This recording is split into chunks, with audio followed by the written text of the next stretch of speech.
Hello সবাইকে, আমি অনন্যা। আমার চ্যানেল অবসরে অনন্যাতে সবাইকে স্বাগত। আজকের দিনটা ছিল নবান্নের দিন। বাঙালিদের কাছে এই নবান্নের দিনটা কিন্তু একটা আলাদাই আনন্দ আর পেট পুজোর দিন। সারা দিন কিন্তু এই সময় বিভিন্ন রকম শুকনো খাবার খাওয়া হয়। এই যে দেখতে পাচ্ছেন, এটা হচ্ছে ঠাকুরের ভোগ। মানে এটাই নতুন চাল দিয়ে এক রকমের মক্ষিতের মতো মাখা হয় এবং সেটা মানে রান্নাঘরে পাখি, তারপরে বাস্তুকে, ভগবানকে সবাইকে দেওয়া হয় অল্প অল্প করে, তারপরে খাওয়া হয়। আর এই যে এখানে আমার মা নবান্নের সময়সীমার মধ্যে নতুন হাঁড়ির মধ্যে 9 রকমের সবজি দিয়ে নবান্নের উৎসব শুরু করলো। এবার বলি নবান্ন উৎসব কী, কেন হয়, কখন হয়। নবান্ন মানে নতুন অন্ন। এই উৎসবটা সাধারণত অঘ্রাণ মাসেই পালিত হয়, মানে হেমন্ত ঋতুর মাসে। এই সময় নতুন আমন ধান কাটার জন্যই এই উৎসবটা অনুষ্ঠিত হয়।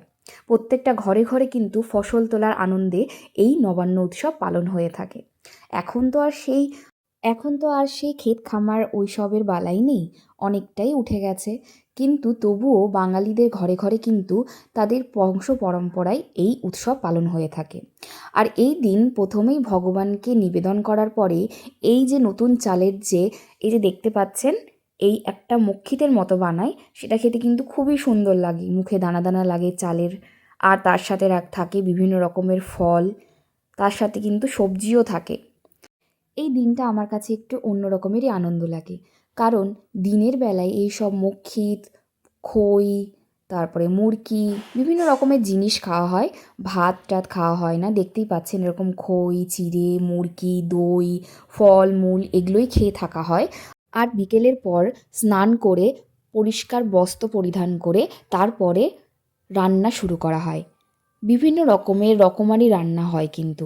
আমাদের বাড়িতে যেরকম হয়েছিল 9 রকমের ভাজা, দেখতেই পাচ্ছেন, মূলো, তারপরে বরবটি, মিষ্টি কুমড়ো, নারকেল, ফুলকপি, গাজর, বেগুন, আলু, পটল, 9 রকমের এখানে ভাজা ছিল। প্রত্যেকটাই ভাজা হয়েছে।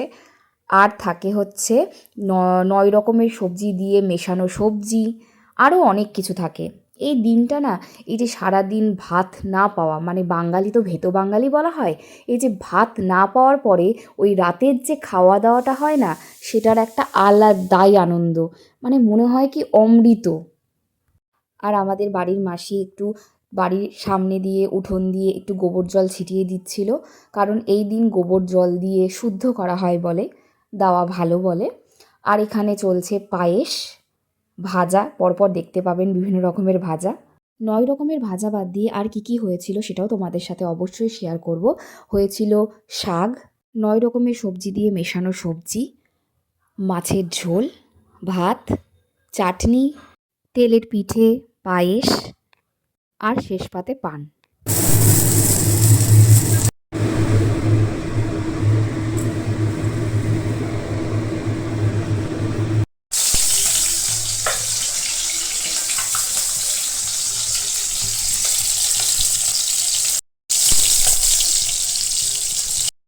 দাঁড়াও।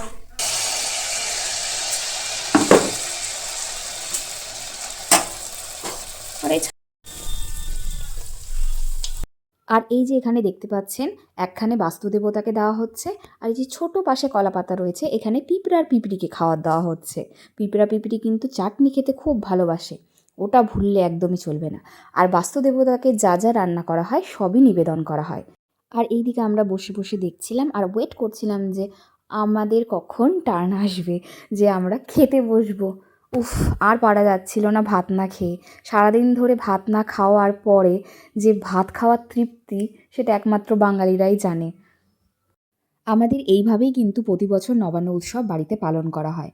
আর রাতের খাবারটা আমরা সবাই বাড়িতে যতজন লোক আছি সবাই একসাথে বসে খাই। খুবই মজা হয়, খুবই তৃপ্তি ভরে খাওয়া হয়। তোমাদের নবান্ন উৎসব কেমন করে কাটে অবশ্যই কমেন্টে জানিও। আর আমার নবান্ন উৎসব যদি ভালো লাগে তাহলে অবশ্যই ভিডিওটাকে লাইক করো, আর আমার চ্যানেলকে সাবস্ক্রাইব করতে ভুলো না।